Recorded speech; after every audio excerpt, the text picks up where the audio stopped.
En français, on se pose souvent la question « Pourquoi y a-t-il plusieurs façons de dire « je » ou « tu » ?» C'est une difficulté assez classique en fait. Mais aujourd'hui, on va décortiquer cette fameuse énigme des pronoms pour que tout devienne limpide. Allez, c'est parti. Alors, la question de départ, elle est toute simple. Pourquoi a-t-on je et moi, ou bien tu et toi?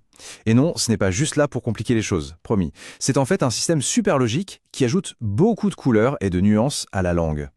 La clé pour tout comprendre, c'est de regarder le rôle de chaque mot dans la phrase. Le secret, il se cache dans la relation très proche entre un pronom et l'action, c'est-à-dire le verbe. Pensez-y comme à une petite scène de théâtre avec des acteurs et des projecteurs. Commençons par le premier personnage sur notre scène, le pronom sujet. Lui, c'est l'acteur principal de la phrase. C'est celui qui est au cœur de l'action, celui qui fait bouger les choses. Donc, la définition officielle, c'est ça. Le pronom sujet, c'est celui qui fait l'action. Et le point le plus important à retenir, il ne peut pas exister sans son verbe. Il forme un duo inséparable. Si on voit un pronom sujet, on peut être sûr qu'un verbe conjugué n'est pas loin. Et voici la distribution au complet. Ces pronoms, on les connaît bien. Ce sont souvent les premiers qu'on apprend en français. Je, tu, il, elle, on, nous, vous, il, elle.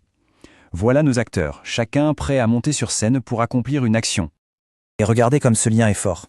Prenons le verbe parler. On voit bien que sa forme change pour s'accorder parfaitement à chaque pronom.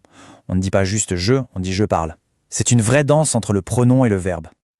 Ok, passons maintenant à notre deuxième personnage. Si le pronom sujet est l'acteur, alors le pronom tonique, lui, c'est celui qui se retrouve sous les projecteurs. C'est sur lui qu'on veut attirer toute l'attention. Et contrairement à son cousin le pronom sujet, le pronom tonique est un grand indépendant. Il peut très bien se retrouver tout seul, sans verbe pour l'accompagner. Son rôle numéro 1, c'est de mettre l'accent, de souligner, de renforcer une idée. Et voilà la comparaison directe, c'est là que ça devient intéressant. Je devient moi, tu deviens toi, il devient lui et il devient eux. Mais attention, il y a un petit piège. Certains comme elle, nous, vous ou elle ne changent pas de forme. C'est souvent ça qui crée la confusion. Mais on va clarifier tout ça. Bon, c'est bien beau tout ça, mais concrètement, on les utilise quand, ces fameux pronoms toniques? Eh bien, il y a des règles du jeu bien précises. Voyons ensemble comment ça fonctionne. En gros, il y a 4 situations principales où ils sont indispensables. D'abord, pour donner de l'emphase. Ensuite, quand un pronom est utilisé tout seul. Troisièmement, pour lister plusieurs personnes dans un sujet. Et enfin, le cas le plus important, celui à retenir absolument, après une préposition. Allez, on regarde ça en détail. Premier cas, l'emphase, l'insistance. On pourrait juste dire « je vais au cinéma ». C'est tout à fait correct. Mais en ajoutant « moi » au début, on met un coup de projecteur sur soi-même. C'est une façon de dire « en ce qui me concerne, pour ma part ».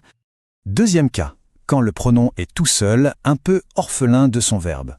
Si on pose la question « qui a fait ça ?»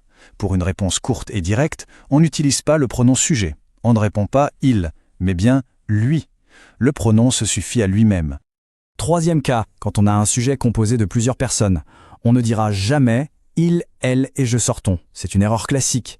Il faut absolument utiliser la forme tonique pour chaque personne de la liste. Lui, elle et moi. Et ensuite, on résume tout ce groupe avec le pronom sujet qui correspond, ici, nous. On arrive maintenant au point crucial. S'il y a une seule chose à retenir de tout ça, c'est celle-ci. C'est la règle d'or des pronoms toniques, la plus utile, la plus fréquente. La voici. Elle est simple, nette et sans aucune exception. Dès qu'on a une préposition, ces petits mots comme avec, pour, sans, le pronom qui suit doit obligatoirement être un pronom tonique. Toujours. Et des prépositions, il y en a plein. Avec, pour, chez, sans, devant, la liste est longue. Mais le réflexe à avoir, c'est que dès qu'on voit un de ces mots, le cerveau doit s'allumer et penser « attention, pronom tonique ». Il faut donc dire « moi »,« toi »,« lui » et ainsi de suite. Et voilà la règle en pleine action. On ne dira jamais « tu viens avec je ». C'est impossible en français. Pourquoi? Parce qu'après la préposition « avec », c'est forcément le pronom tonique « moi » qui prend le relais. C'est automatique. Alors, pour tout résumer, c'est simple.